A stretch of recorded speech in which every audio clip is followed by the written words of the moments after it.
Hi, thanks for tuning into another episode of More or Less. This one has to be one of my favorites of the season. Cian Ducrot, Irish singer-songwriter, is joining us today ahead of his new album, Victory, out August 4th.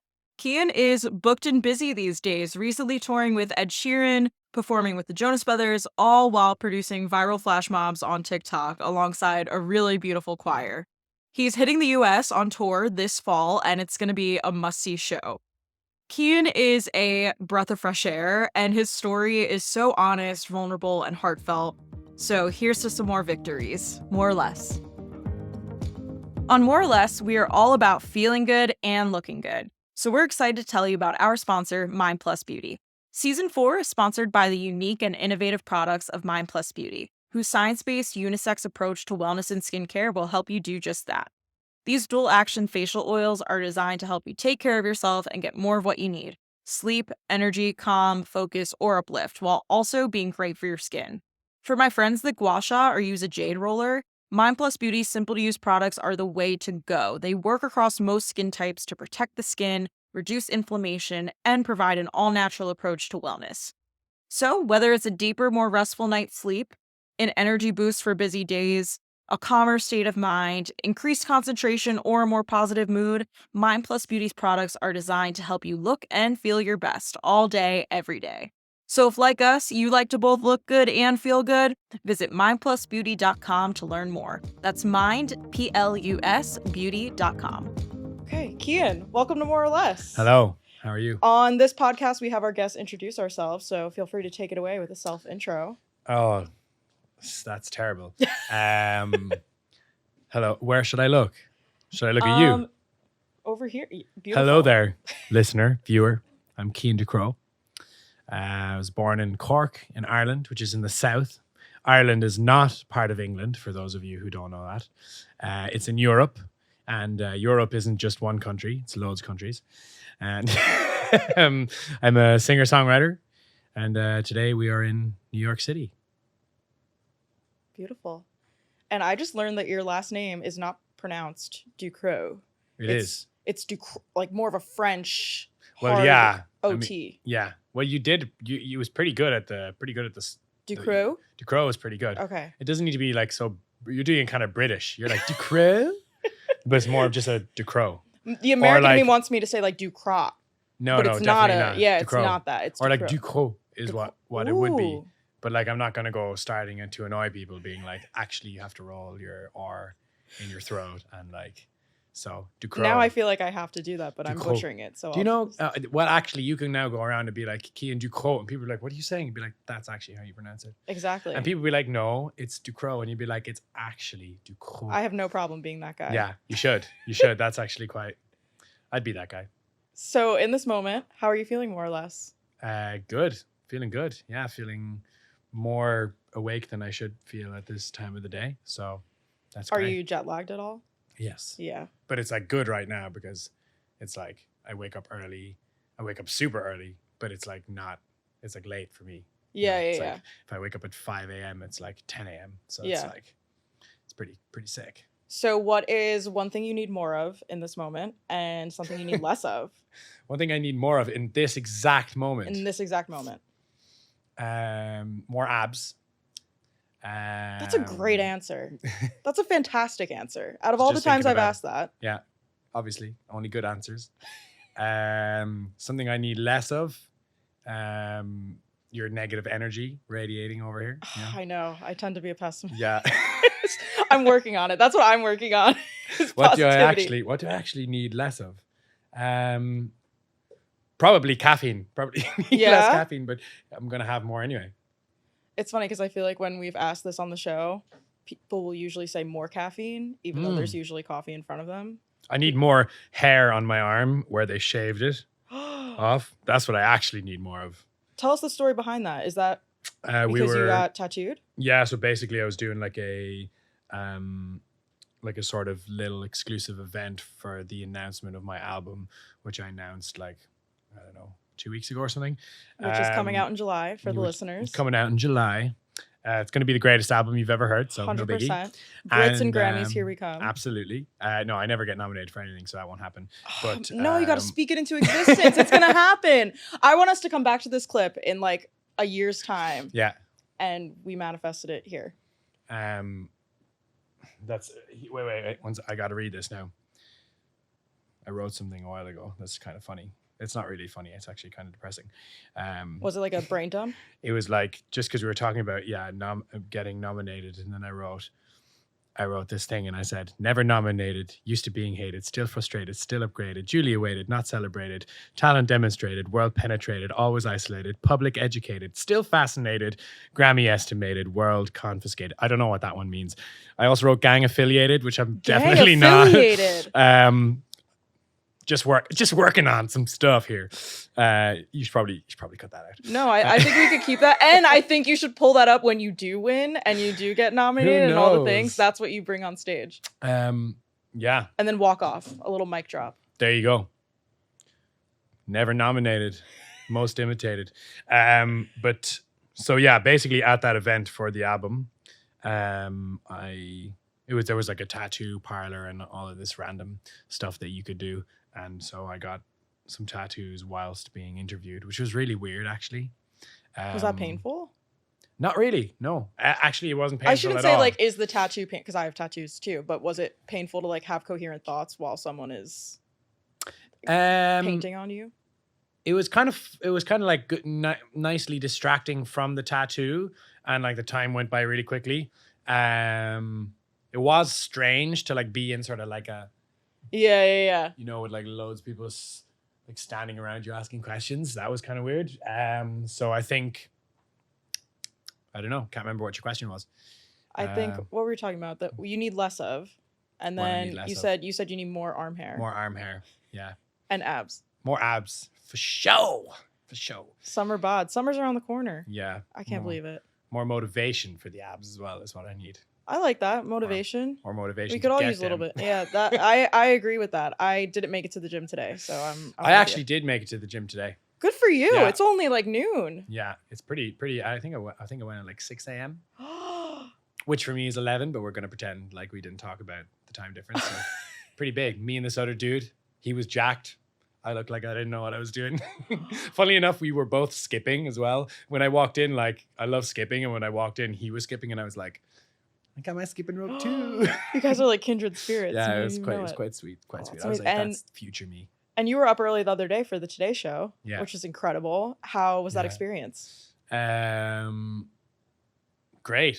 I mean, like, so cool to just be like standing. I think it was so sick that it was like outdoors in the middle of wherever that was, Rockefeller Center or something. Center, yep.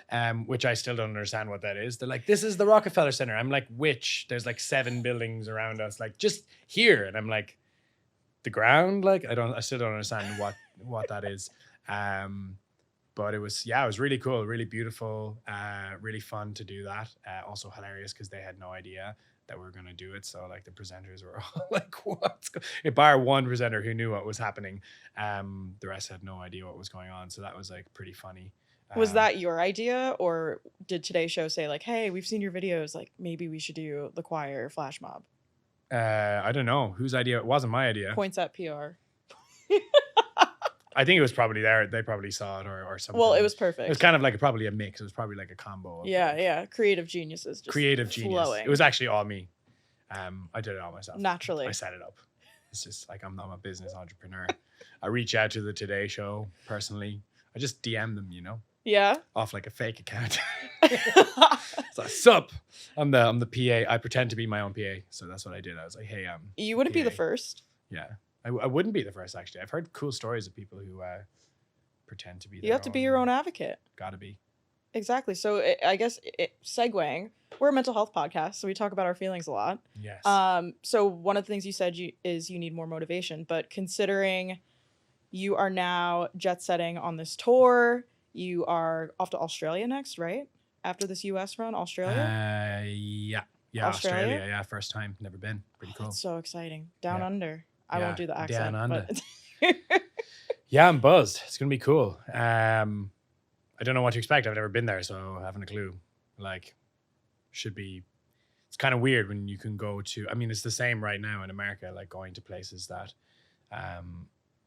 like I've never been. You've just heard about. Yeah. And it's like somehow people there know who you are. I always compare it to like how popular you were in school. Like I was not popular in school. And like now I can go to cities and like, even if it was a tiny show, like even if it was like 50 people or like 100 people, like that's still loads more than the friends that I had growing up. Do you know what I mean? Like that's more people than would invite me to like their birthday parties as a kid.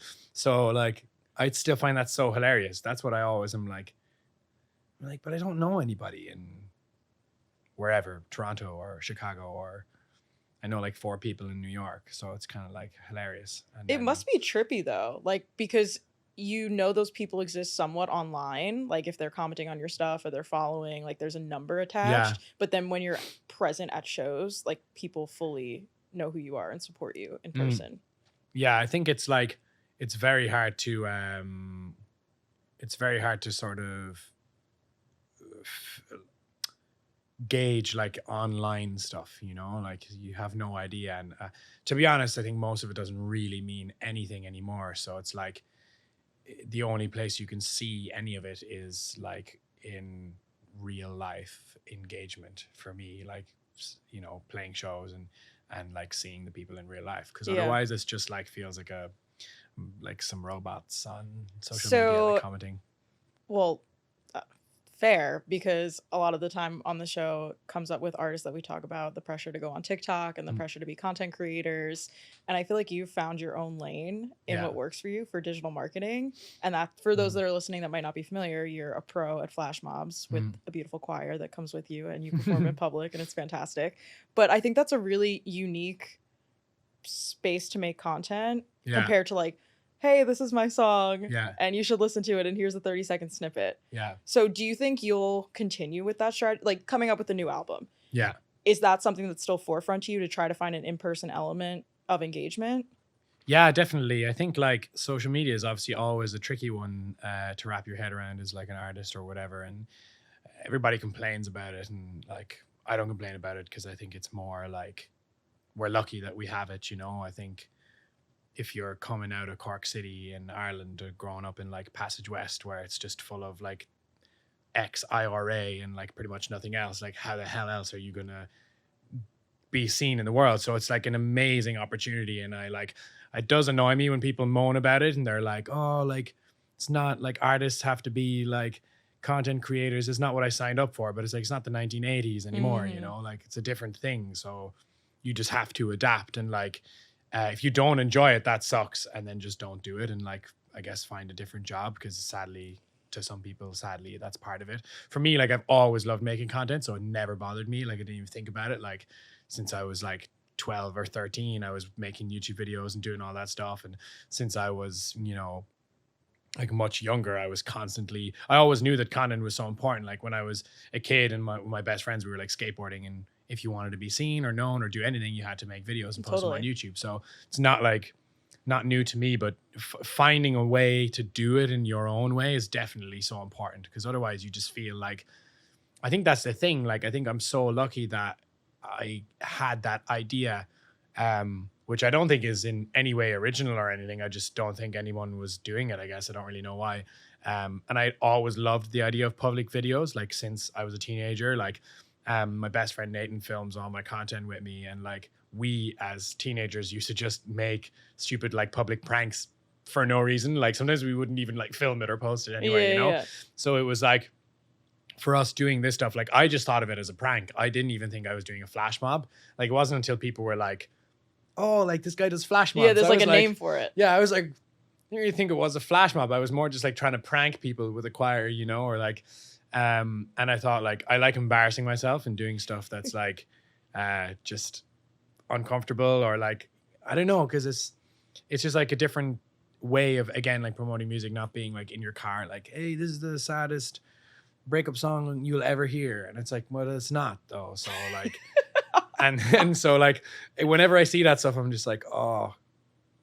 Well, because it's also been done before. It's like rinse and repeat. Like we've seen it before, and I get it. And it's like everyone has their own thing and their own thing that works for them, and like now everyone's being told like oh, go make a flash mob video like Cian Ducrot, you know, and I hear that and I find it hilarious. And I'm like, that's not what you should do. Like, find your own thing. And it's like, I'm cool if you want to steal my idea or whatever, like that's fine. But like, it's not going to work because it's like, it's not your thing and it's not your idea and it's not you. If it was you, you would have done it first, I guess. And I think like I obviously also, like, everyone spent a lot of time just doing the same thing that other people were doing. And this, you see something work for someone, so you're told to copy it. And you can feel that pressure when it doesn't work.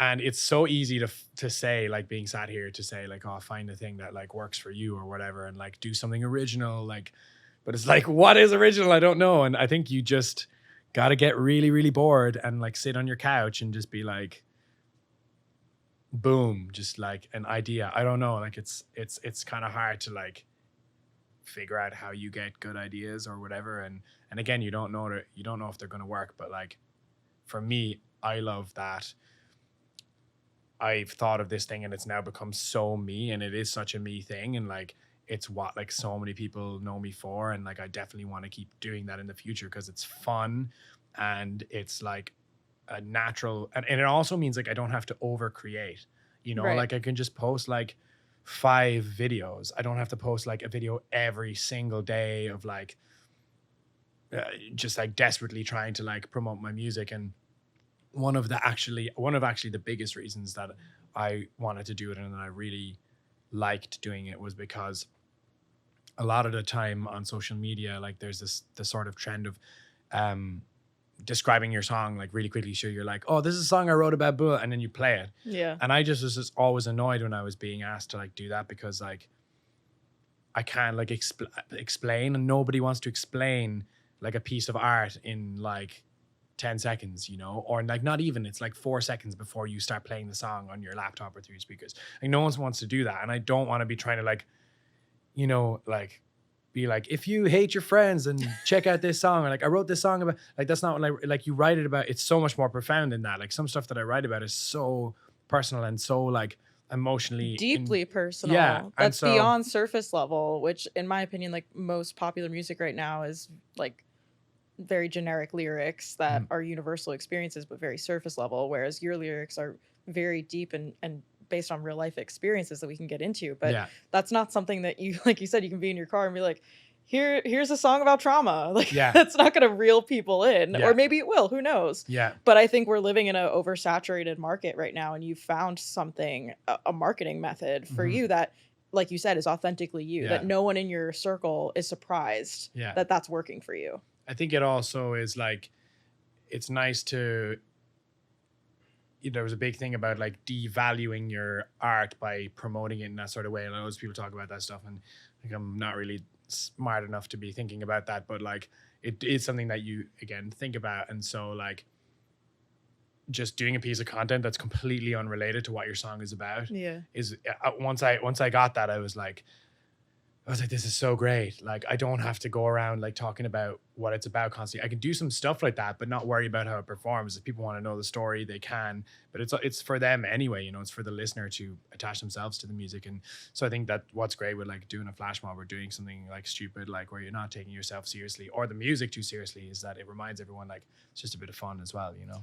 Yeah. And does that, the flash mobs, I can't help but think it must be related to your history of busking too, of just being able to perform in front of strangers for a crowd. I'm sure that makes you even more comfortable being uncomfortable like that, because you've already put yourself out there in those situations for, I would say, most of your life. You've been doing that. Yeah, I think that's a good point. Yeah, I think like there's a lot of things when you're doing it that go through your head, and feelings that you feel, like whether it's like nervousness or stress or like embarrassment or like whatever.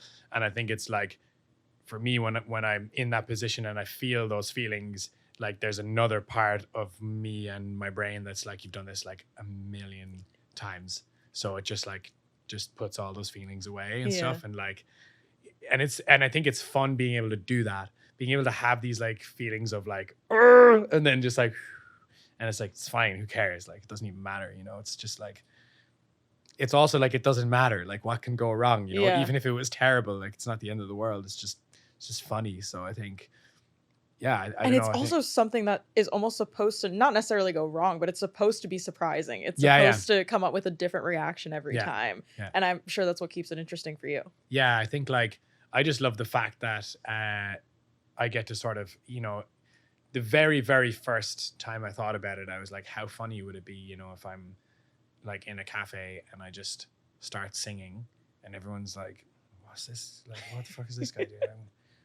Shut up, like, because that's what you would be. You'd be like, what a weirdo just singing. Like, and then a choir joins in and everyone's like, what? Yeah. What is going on? And then they're kind of like, it's actually kind of good, it's kind of a vibe. And that was it. I was like, that would be funny to do. And so, yeah. And then you just catch like hundreds of reactions of different people in different situations. And like, now it's taken on just like a life that is just ridiculous. Like, and a scale that, doing it in situations like on the Today Show and stuff where it's just like, this is so weird. Like, I don't think I understand how even mad that is. But yeah, it's fun, and it's so important to have fun. Like, that's like the number one thing that you should be doing. Because at least, like, if it fails and it doesn't work, like, at least you're having fun. At least you can say you had fun. Yeah. And that's what it should be about. Yeah. 100%. Yeah. We believe people become the best versions of themselves when their minds and body are in the right place at the right time. Do you ever feel like our health needs to be scheduled into our day? Our morning coffee, our supplements, our skincare? We're limited on the products that help us maintain a balanced lifestyle in a healthy, easy, and convenient way. Our friends at Neuro did exactly that by putting nutrients that enhance your health and wellness into something intrinsically convenient, affordable, and portable: gum and mints. Formulated with B vitamins and natural caffeine, Energy and Focus provides the mental endurance necessary to stay focused on your goals. If you're looking for a steady state of mind, Neuro's Calm and Clarity products use vitamin D3 to optimize composure in the moments we need it most. For those that know me, I've been hyping up Neuro for quite some time, and I'm thrilled to partner with them for another season of More or Less. Neuro is always by your side when you need it. Take my word for it and head to getneuro.com now. So I'll Be Waiting is huge right now. That is no secret to you or anyone listening. I didn't realize on first listen that it is not a love song. Yeah. Because I think, again, music is universal, and it's about how the listener takes it in and applies to their own experience. And I was listening to it, and it made me very emotional because I thought it was about a breakup and someone leaving. And then when I listened to it again, I was like, no, something deeper here. And that's when I watched the video, and I was like, oh my God, like this is a really deep story that you wouldn't have gotten if you I think it goes back to being like a passive listener versus an active listener. And I think with music we can do that depending on how in depth you're going with the music and the lyrics. But you have such a way with words, and that's incredible that you were able to put that experience in your life into words like that. Thank you. Seriously, like you. It's Appreciate incredible. it. You have a gift, and I know we're joking about you being nominated, but I knock on wood, it's gonna happen. Thank you. It's very kind. Yeah, I think like with those like with that song specifically, I guess like all music, it's like there's always going to be the two meanings. There's going to be how you should take it and how the listener should take it, and there's going to be like what it means to me, which I think is probably the least important part of the song. What it means to me doesn't really matter to anyone else except for like, I mean, it'll matter to people who want to know, but like it's more important how people relate to the music and how it can help them, whether it's exactly the same story as mine or whether it's in its own way. And it's like it's interesting that you say it's not a love song, but like technically it is a love song. It's just not a relation. It's just not a romantic relationship love song in some respects. But like many times when I was even writing the song, I bounced between the idea that because the song is written from like a child perspective of myself, but like actually the chorus is, I'm not sure if the chorus is me writing it or if it's from my mom's perspective or if it's like, there's so many, like, it's not just like one thing. Like, it's not just like, cause there's elements of the chorus which are, that could be like, that could just be all different angles of that storyline and of that relationship, and different times and people in different places. Like it could be me as a kid, but it could be my mom talking like 10 years before that, like, and so it's just like, but that's too complicated for people to understand, like, unless you talk about it. But like, that's really like what art is. It's not like linear or like stuck in, it's like multifaceted. Yeah. It can be anything. So, when I wrote that song, it was like, for me, it was like I really wanted to write something that made me feel comfortable with the feelings that I'd had as a kid and like growing up, and stuff that I like was embarrassed about or whatever. And I think as I got older, like through different things, I realized like those feelings were okay, and I wanted to, I don't know, I just basically wanted to like put like a timestamp, or it's like something where I was like, I'm going to write this song, and this song means that I in me now believe that it was okay to have once felt that way. Like those emotions that you had as a kid that you may have been embarrassed about or like ashamed of are actually fine. And that was like kind of the power of the song for me. It was nothing really to do with like the actual story of the song really, or me needing like closure in a certain way I or was anything just like gonna that. ask you that, if it was a form of closure for you. Yeah, I think it was like just a form of closure for like Your inner child. for my inner child, but it wasn't like a form of closure about waiting for my dad or anything, that's long gone, like 10 years ago, so it's like, it's just, I think it's interesting because like when you're like a songwriter or you make art, like you really realize that like I judge everything so differently now. Like whenever I see something or hear something, someone say something, I'm always just like, yeah, but you have no idea. Actually, you have no idea. Like even if you watch interviews, it's like still have no idea, because like the person's probably not saying some things that it's about or whatever. So I think like, yeah, it's just like you said, multifaceted and like has so many. But in the end of the day, all it's meant to do is like help somebody, and like it doesn't matter what depth they take it as. Like it can just be like, it could be anything for them, and that's what's really special about it. Yeah, it's beautiful, and I think it, as much as it's not a romantic love letter, it's also a love letter to your inner child and your younger self. And people are, I think, seeking songs like that and stories like that they can apply to their childhood memories, whether good or bad. Yeah. I think it's like, it's surprising how many people it's surprising how many people relate to it on the actual meaning that I wrote the song about. Right. And that always shocks me, because like when you're in like an industry where your art is your product, and a lot of people are depending on that product to sell, it's like most of the time you're discouraged from putting something out that isn't going to appeal to the masses or isn't going to be relatable to the masses. And it's like, I always think like, I'm like, I don't think I have one guy friend, maybe one, that has a relationship with their dad. Like, and it wasn't until like I was in my 20s and I was sitting with my friends and I was like, do we all I was like, we all have really shit dads. Like, no, like none of us, like we all, and then you're like, it's not something that's like people think is as universal. That's just like a super, again, specific thing or whatever. It can be anything, but like you forget actually how, and like I think that's way more important. Like there's enough like standard love songs or whatever. There's enough songs about like the same breakup thing all the time where blah, it's your fault and it's maybe kind of my fault or whatever, but like it's kind of more important to like reach that one person.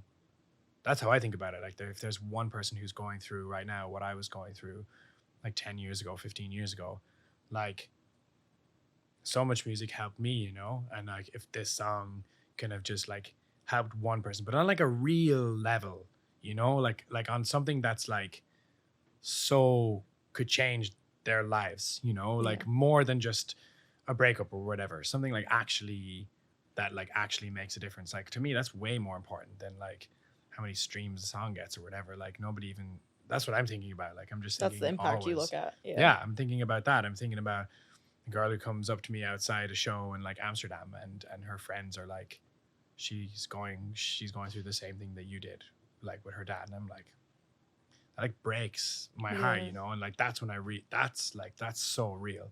Does that keep you going?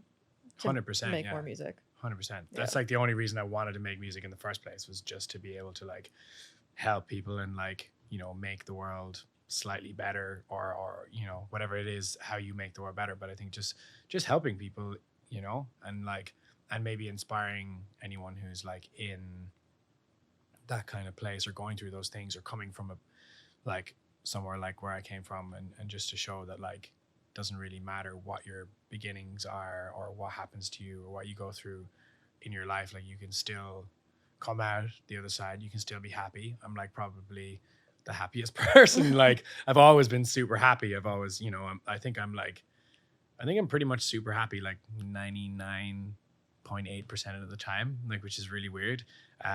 Maybe it's because I've gone through so much as a kid that like everything in respect to that like just doesn't really affect me as much or whatever. But I think it's important to also tell people you can be happy. Like it's actually possible to be really happy and like have a great life no matter what you're going through, and also put things in perspective. Like I was lucky that my mom was like just so amazing, and like no matter how bad things were, she was always just like things could be way worse. Yeah. Like all the time. And she would make comparisons and you would just be like, yeah, that would be so much worse. Like that would be way, way worse than anything we're going through. And then I tell people my story and they think it's like devastating or whatever. But it's like, yeah, but it's actually not that bad. Like there's so much worse. And the people who are probably going through way worse can probably look and be like, it still could be worse, you know? And I think that's a great way to look at life, because I think it's so important to see that, like, see the good things you have, like not focus on the bad and the negatives. And like, yeah, you might be going through like a really tough time with something specific, but you might have like the most, you know, I've got the most amazing relationship with my mom and my brother and my stepdad, and like that's something that I cherish more than any of the rest of it, you know. And yeah, I think it's not like people don't talk about like happiness enough, like in the way that it's like this sort of like mystical thing. Yeah, that, like, I was just doesn't gonna say it's like a exist. figment of imagination. Yeah, and people are like, yeah, like whatever, like or like, oh, you gotta like meditate to be happy, and it's like, I don't Or think you people do. look at like, it as like a destination. I think Yeah. I did that for a long time. Like people, and this is not to sound off color, but like people would ask me what I wanted to be when I grow up when I Yeah. was younger, and I would say I want to be happy, Mm. as if it was a destination, as if it was Yeah. a pinnacle that I could not reach after Yeah. that. And now I look back and I think, wow, I was so sad that I would Wow. say that. Yeah. But it's true. The definition of happiness is fluid, and Yeah. it can be a state of being. It can Yeah. be an environment that you're in. Yeah. And I don't think you fully understand that until you've gone through the fire and if you come out the other side, and will continue to come out the Yeah. other side. Life is how you react to tough shit. Yeah. Yeah. 100%. Yeah. So speaking of tough shit, Part of Me Yeah. is a song that is pretty heavy. Yeah. Are you also getting a similar reaction from people coming up to you and saying, oh, I relate? Definitely. Yeah. That's a deep one. And does that catch 'cause- you off guard? Yeah, I mean, like, what do you say to any of those? Right. What do you say to those things? And it's always different. So it's quite difficult to, I don't know. I think like it's usually okay because people just thank me for the song. And like, but it's obviously like devastating. So like if they relate to it, I'm always like, I feel bad for them for relating to it, obviously, but I'm glad that the music can like help them in some way. And like, I think I spent so long trying to write that song. So many times I sat, you know, like I think it was 3 years after I lost my friend that I managed to write the song. Like it's not like it's just such a hard thing to write about to get it right, you know? Yeah. And to also not be thinking, like overthinking when you're writing it. It has to. And grief is a journey in it Yeah. of itself. That Yeah. I mean, the fact that you came to a headspace to write that is impressive enough. But it, like you said, it's not linear. It ebbs and flows in how you're feeling. Oh yeah, it's like sometimes you're grand. Like it doesn't even. Yeah. You know, most of the time I forget about it. You know, because I'm not walking around all day thinking about it. And maybe that's like a coping mechanism. But then like, you know, it's New Year's Eve and the clocks count down, and then like my friend's favorite song plays, and I'm just devastated. It's like the worst moment ever, you know. And then that sticks to you. That sticks to you for days or weeks, and you can't stop thinking about it, and you can't. And I think the hardest thing with grief is like that you just will never understand it, especially like loss in that way. Like I just don't think you can understand it. Like, so that's another thing that I think I quickly accepted, that like I just have no idea what's going on. Like I will never, like I'm not trying to, I never try to understand it or whatever. I'm just like, I don't know, like, But it's crazy. like you said earlier, when you don't want to judge people because you never know what they're going through and you Mhm. never know what they're saying. And I look at that with artists too and in their lives. And Yeah. even when we come on the show, like the one question we ask is, how are you feeling? Because other than that, I don't know you. Yeah. You're a stranger and I just want to make sure you're good. And we talk about Yeah. it and we hit on heavy topics because it's important to address the human behind the art that we Yeah. love. And I also think Part of Me is a beautiful song. And is it Thanks. healing for you to perform it? Has it gotten easier to perform it? Yeah, I think it. Oh, I mean, again, it changes every Yeah. night, like, you know, but it definitely is healing in a way for sure. And it definitely is something special about performing it. I think it's like the only part of my friend that I have left is like that song and the memories that it brings when I perform it and the feeling that I have with that song. So yeah, I think I'm really glad that I put it out. And that was one of those songs that I'm just like, and I to this day, like, I just don't really care what the success of the song will be. Can never. It's the fact that it's a tribute. Yeah, like from just like whatever, like it could have had like 100 plays. Like I would have just been like, yeah, but it doesn't matter. It's the most important song that I probably ever written and the most meaningful to me. And if it helps save one person's life, that's what it's actually worth. Like everyone forgets as well that you're like making art, like you're not selling houses, you know. It's like it's quality over quantity. Yeah, and the reach you could have with that doesn't always have to be a quantity. It could be that it saves someone's life. Yeah. Thank you for saying that, because I don't think it's said enough. Yeah. The power of music and how incredible it can really be for people. It is crazy. It's like so underestimated, I think, the power of music. And I think I just figured it out really, really young because of how much it helped me. Not figured it out, but like I held on to that feeling of it. And then from what people say to you as an artist, you're just like, well, this is insane, you know, like, and I think like that's what's important. Like none of the rest of it matters at all, you know? Yeah. We only have a short time on this Yeah. earth, and it's what we do with it while we're Yeah. here. And for you, it's using your voice and your platform. And another thing I want to give you kudos on is crying on TikTok and Instagram and showing, you know, breaking the walls down Yeah. of masculinity, because that's another thing that isn't touched on Mm. enough, that we're all human, regardless of your gender identity. But Yeah. there is a stigma there around men and Yeah. feelings and emotions. And I applaud you for Thank for you. doing that work. and I'm sure somewhat embarrassing and uncomfortable to 100%. in a public facing. Yeah, it is so embarrassing, so uncomfortable, but that's the reason that I post it. And I'm like cringing when I'm posting it, and like I don't want to be, but like I'm just glad that I post it because I'm just like think that's important, you know. And I Just think be if I'm not normalized. doing it, like who's going to do it? So like it needs to be normalized. And I'm like, I think like,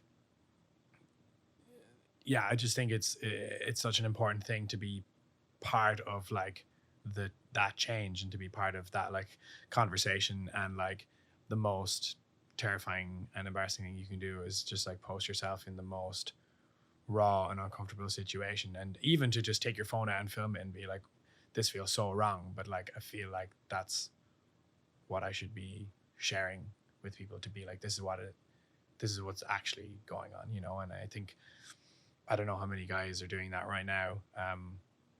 Did you grow up thinking that you needed to have that tough guy persona and, you know, boys don't cry? No, not really. You Not were at always all. in your feelings? Yeah, I was always in my feelings, but Yeah. I was raised by like a French mom who was so emotional, and yeah, I was always I think I was always in touch with my feelings, whatever the hell that means.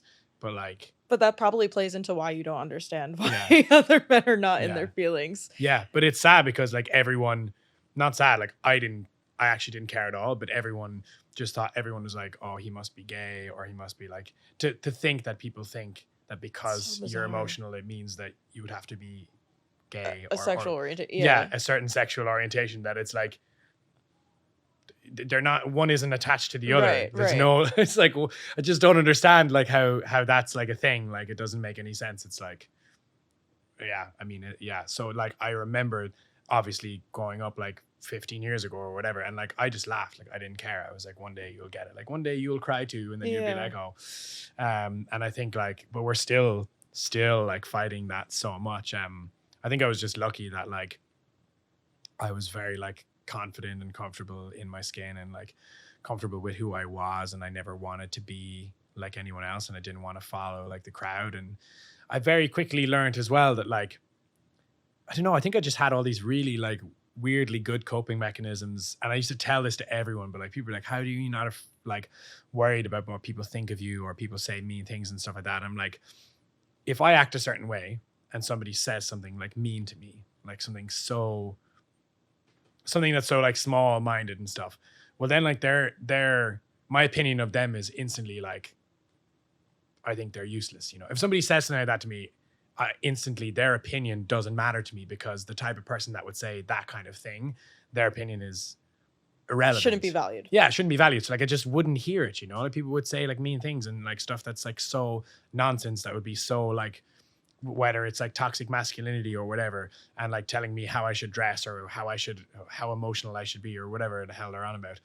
And I would just be like, yeah, but I don't care what you think. Like I care what like my mom thinks, or like what my brother thinks, or what my family think, or what my best friends and the people that I love think. But I don't care about what like some random people who are like, or like society. Yeah, you know. And it's just like, it's just completely, to me it was like always completely pointless. So like I always tried to give that advice to people, to be like, they're like, how do you not worry about what people think? And I'm like, if people think negative things, like negative, I think negative opinions to me, like they just don't exist, because whoever's having them is like then irrelevant to me, because I just don't like give relevance to like I don't know, it's like hard to explain. Projecting their own insecurities. Yeah, at least that's how I've taken a lot of negative unwarranted criticism. Is typically it's coming from a place of insecurity for them, or a place of hurt that they haven't figured out, that they feel the need to like fuel hate or something negative into the world. It's a reflection on them and not on you. Yeah, 100%. I think like it's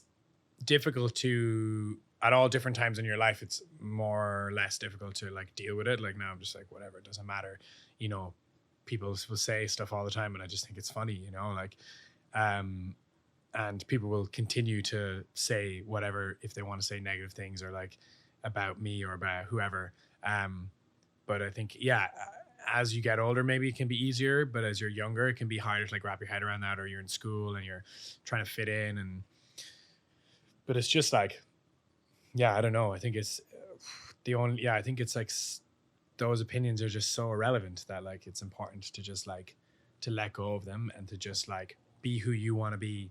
Like cry or be like, people used to think it was funny that like, even my mom's friends used to think it was funny that when my mom would drop me down to like see my friends, that I would give her a hug and a kiss when I would, and they'd be like, oh, is Cian not embarrassed? Like, why? It's my mom. Like, obviously I love her to bits, you know, like she's like the coolest person in the world. Like I would go clubbing with my mom and like, I just don't get it. And people would be like, just embarrassed like of their parents, or like, you know, be like ashamed to like, and I don't know. I just didn't understand it. But I guess because I went through so much as like a young kid, like immediately what was important and what was real. And like I heard like, I think Ed Sheeran was talking about something when he was playing some of his new album, and he speaks about the idea of like the death of innocence or whatever. I might be talking about it, might be getting that slightly wrong, but it was like the thing I like related to the most, and I'd never heard it in that way. But I think like when something really bad happens in your life, that's the moment you grow up and you become like an adult. Like it's not when you're 18, like that's a made up thing. And I think when I was probably like 6 years old, I just instantly had to grow up and I just became an adult. And my mom would sit me and my brother down and talk to us about really real shit that like no other 6-year-old was being told, or, you know, possibly even younger than that. And like, and so I think because of that, so many things about who I am and everything like changed. So I think like I constantly felt like I was like 5 or 10 years older than everybody I was like in school with or whatever. And like all of my friends were always much older, and everyone also thought I was older. Like I was like 15 years old and I was gigging in bars where you had to be like 21.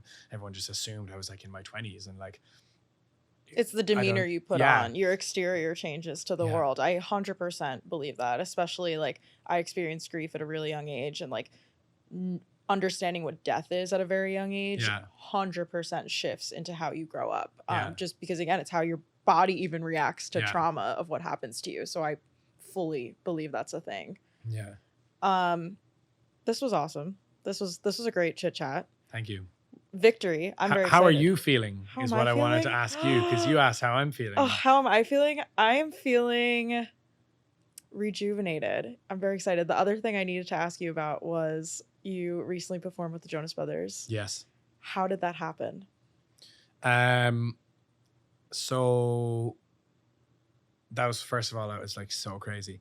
I have listened to it on Lindsay, who's with us today. I texted and I was like, oh my God, I'm a hardcore Jonas Brothers fan. Yeah. Like my tattoo is Jonas Brothers. Oh, wow. So yeah, we're Sick. hardcore. So I was like, you're kidding. Like Cian's performing with, so now I've just listened to it. I need that version on Spotify with them. I know. Might I'm have to make requesting it happen. formally. Hey, bros. Yeah, bros. UMG. Basically, like,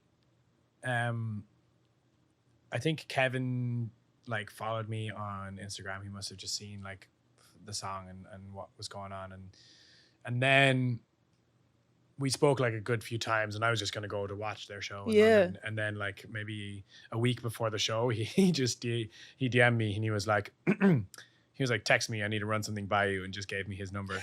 And I was like, okay. So I just texted him. I was like, yo, and he was like, perfect. Do you want to come and sing I'll Be Waiting with us? We can do the choir version too at our Royal Albert Hall show. And I was like, yeah, let me just check if I'm free. Like, you know, so mad, hilarious. And when I still get like, today I watched one of the videos from like a crowd fan, like a fan perspective, and I just get like goosebumps watching it. I'm like, holy crap. I that's haven't insane. stopped watching it.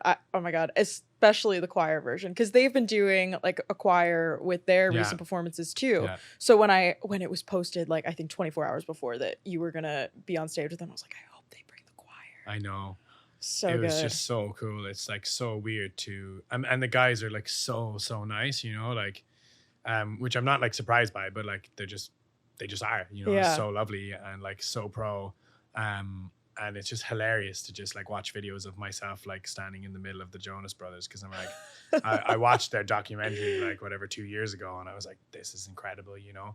And then like one day you're just like, so weird, you know, like what? And that venue is iconic. Yeah, iconic. Beautiful. Oh my God, I hope to go there sometime in my life. Yeah, it's beautiful. It really is beautiful. The whole vibe of it and the performance and was just so cool. And then Joe does like the Cup of Joe DJ sets after, which is also hilarious. I was like, why am I just like standing next to Joe? Well, Joe Jonas is just like, we need a Joe Jonas like EDM version of I'll Be Waiting. It's hilarious. He just does like it's really long as well. He's like just like DJing for like 3 hours straight or something. It's like properly just goes for 8. I mean, and lately it's been after the shows. Like I would think, he does it straight after a show. I want to go home, take a shower. Like, no, he's just like just in there catching a vibe, just headphones on, like no one's talking to him. He's just like so awesome. And I was like, I asked him, I was like, what I was saying to him that it was like really sick, and he said that he'll give me he was like, I'll teach you. He's like, I'll teach you how to DJ.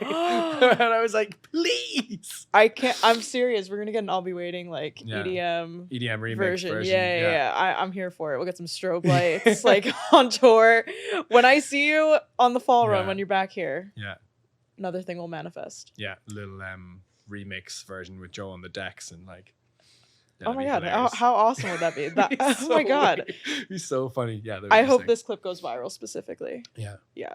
So Cian, thank you for being with us today. Thanks for having me. What is one thing you've done today, this week, maybe in your time in New York, that has challenged the voice in your head, taking care of your mental health? What is something you're doing for you? That's a big question. Not to put you on the spot. Well, you worked out this morning. I worked out this morning. I'm trying to do a pull-up challenge with my friends. Okay. I admire it. And you know what, actually, this is what I'll talk about this really quick, but I was with my girlfriend and we were like, let's try and do some pull-ups. And then we were like, this is hilarious. We videoed ourselves like, and we could barely do one. Today I got 2 in a row, which I'm pretty impressed Heck by. yeah. It's only 3 days into the challenge, but we made a group chat with like 3 or 4 of my best friends.